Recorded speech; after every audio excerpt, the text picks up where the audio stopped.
Hello বন্ধুরা, আমার চ্যানেলে আপনাদেরকে অনেক অনেক ওয়েলকাম। আর থাম্বনেইল আর টাইটেল দেখে বুঝতেই পারছেন আজকের ব্লগটা হচ্ছে আটারি ওয়াঘা বর্ডারের উপরে।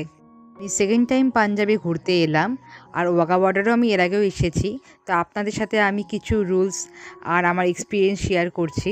তো ব্লগটি স্কিপ না করে দেখতে থাকুন, অনেক কিছু জানতে পারবেন আর দেখারও রয়েছে। আর পাঞ্জাবে এলে লোকাল ট্যুর নিয়ে কিছু স্ক্যামও হয়ে থাকে, তো সেটা নিয়েও আপনাদের সাথে ডিটেলসে আমি আলোচনা করব। তো ব্লগটি দেখতে থাকুন। আটারি ওয়াঘা বর্ডারে কিন্তু কোনো প্রবেশ মূল্য নেই, কিন্তু এখানে আসতে হলে আপনাদেরকে একটা আই কার্ড দরকার। যে কোনো একটা আই কার্ড হলেই হবে, সেটা এখানে একটু চেক করা হয়ে থাকে। এই পার্কিংয়ে রেখে আই কার্ড চেকিং হয়ে আমরা ভিতরের দিকে এগিয়ে যাচ্ছি, এবং কিছুটা হেঁটে আসার পরে আমাদেরকে ভিতরে এন্ট্রি করতে হবে। আর্মি বা বিএসএফ ফ্যামিলি অথবা আপনাদের যদি ভিআইপি কার্ড থাকে তাহলে আপনারা একটু ফ্রন্টে সিট পাবেন, আর না হলে এরকম গ্যালারিতে বসে দেখতে হবে। তো আমাদের পৌঁছতে একটু লেট হয়ে গেছিলো, তো এসেই দেখছি বিশাল জনসমুদ্র, ভালো করে একটা সিট পাচ্ছিলাম না বসার জন্য। এখানে 3:30 থেকে 4:30 অবধি প্রোগ্রাম হয়, আর ভালো করে ফ্রন্টে সিট পাওয়ার জন্য আপনাদেরকে 3:30টার মধ্যে চলে আসতে হবে। আমাদের অল্প লেট হয়ে গেছিলো, 4টে বেজে গেছিলো। তো আমরা এসে দেখলাম যে সত্যি জায়গা নেই, চারিদিকে জনসমুদ্র, লোকের লোক।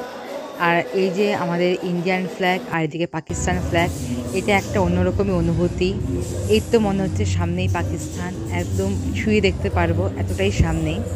আর ওদিকটা দেখতে পাচ্ছেন পাকিস্তানের গ্যালারি, আর দেখে মনেই হচ্ছে গ্যালারিটা একটু তুলনামূলকভাবে ছোট, আর সেখানে লোক সংখ্যাও খুব কম, ফাঁকাই দেখা যাচ্ছে। আর এখানে স্ক্রিনে খুব সুন্দর একটা প্রেজেন্টেশন হচ্ছে বিএসএফদের নিয়ে। এবার আমাদের প্রোগ্রাম শুরু হয়ে গেল, আপনারা এনজয় করুন প্রোগ্রামটি।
তবে অমৃতসরে ঘুরতে এলে আপনারা সাইট সিইং করার সময় বিভিন্ন রকম স্ক্যামের শিকার হতে পারেন, তার জন্য আপনাদেরকে একটু সাবধান করে দিচ্ছি।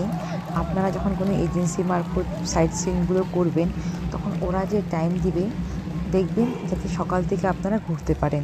কারণ বাকি ওরা যদি টাইম দেয় দুপুর 2টোর সময় বা 12টার পরে, তাতে কিন্তু আপনারা টাইমের মধ্যে বাকি কিছু কমপ্লিট করতে পারবেন না। আর আপনাদের টার্গেট থাকবে 3টে সাড়ে 3টের মধ্যে আপনাদেরকে এই আটারি ওয়াঘা বর্ডারে আসতেই হবে। তো এর জন্য যতটা পারবেন সকাল সকাল বেরিয়ে যাবেন, সকাল সকাল সব ঘুরে নেবেন।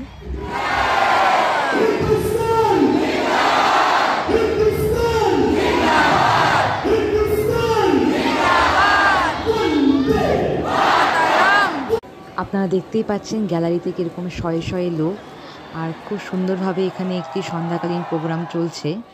আর এখন সানসেট হবে একটু পরে। আর এখানে 6টার মধ্যেই আমাদের ফ্ল্যাগটিকে আস্তে আস্তে এখানে নামানো হবে। খুব সুন্দর একটা সেরেমনির মাধ্যমে এখানে ফ্ল্যাগটিকে আস্তে আস্তে নামানো হয়। ওপরের ফ্ল্যাগ এবং মেইন গেটের ফ্ল্যাগও আস্তে আস্তে একই সাথে নামানো হচ্ছে, সাথে পাকিস্তানের ফ্ল্যাগটাও নামানো হচ্ছে। আমাদের ফ্ল্যাগটিকে খুব সসম্মানের সাথে নিয়ে যাওয়া হচ্ছে তার গন্তব্যস্থলে। এটি আবার কাল সকালে পুনরায় আবার যেখানে যথাস্থানে আবার হোস্টিং করা হবে। আজকের ভিডিওটি কেমন লাগলো অবশ্যই কমেন্ট করে জানাবেন। আর ভালো লাগলে আমার চ্যানেলটিকে সাবস্ক্রাইব করে পাশে থাকবেন। আজকের মতন এখানেই বিদায়। ভালো থাকবেন আপনারা। Good bye.